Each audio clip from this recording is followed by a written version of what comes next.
All right, let's take a look at Google AI Studio, which is another way that we can work with uh, AI models.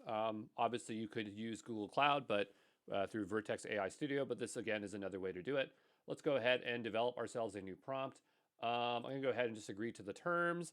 And apparently I am logged into an account here. Now, I wonder if this is tied to, if we go to plan information, is this tied to my Google Cloud account? Let me see, take a look here. So right now, I'm just trying to see here, you can upgrade to paid billing in your Google Cloud project associated with this API key. So basically, you would still have to have Google Cloud and associate it with it. But I already have a Google Cloud account, so I should be fine. I'm going to go ahead and get an API key here and create an API key. I don't have an associated project, so I'm assuming that I will just start to be able to use this.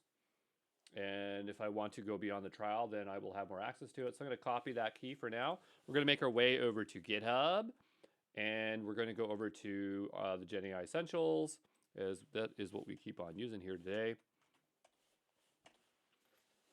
And we're going to go over here, and I actually still have a workspace running, so I'll go ahead and open that.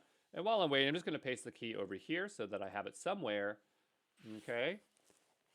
And we'll go over to the API Quick Start Guide.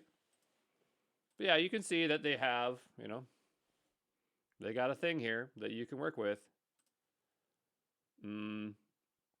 But we want to get some example code working here. Oh, did I just close out my key? I totally did, but I still probably have it on my clipboard, so that's probably fine. So I'll just be patient here and wait for this to load so that I don't lose my key. There you go. So I'm going to go over here and we will just say in a new folder here, Google AI, what was it called? Google AI Studio. And we're going to go ahead here and make a new file. This will be basic.ipynb.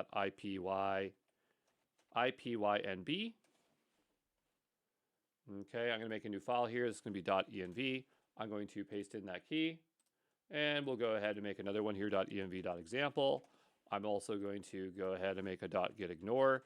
As per usual, we're going to ignore the .env file. I'm going to go over to another basic one like OpenAI here. I'm going to grab this part, as I'm definitely going to want to load in our environment variables.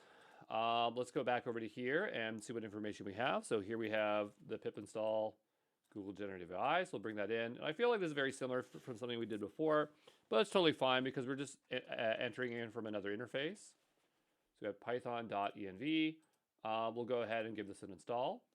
Oh, you know what? We need to put that in front of it, otherwise it's not going to work. So we'll try this again. I don't know if we need the -u to be there, to be honest, but we are bringing it in. And we'll bring some code on down here, and we'll take a look and see how we can get started. So here is an example of making our first request. So we can go ahead and paste it on in here. We have our API key. I'm going to load that in from the environment variables. So I'll also import OS here. And I'm just going to call this os.environ.get. We'll say Google API key. And then we'll go back over to here to our env. This will be Google API key. And so now I can go back to here, and I actually have to run this twice. I keep forgetting to do that in the correct order. And so this should load it, bring in Gemini 1.5 Flash, and yeah, the API looks very straightforward. If it works, that's really awesome. Saying no progress is found, that has nothing to do with this. It's totally fine. And we are getting a response back. So you can see that the Google API is really, really, really straightforward. But yeah, we can go here and yeah, I guess that's all there really is to it. Very straightforward. But yeah, that is that. And at least you know where the Google AI Studio playground is. It would take a little bit more work to work with Google Cloud and link it over.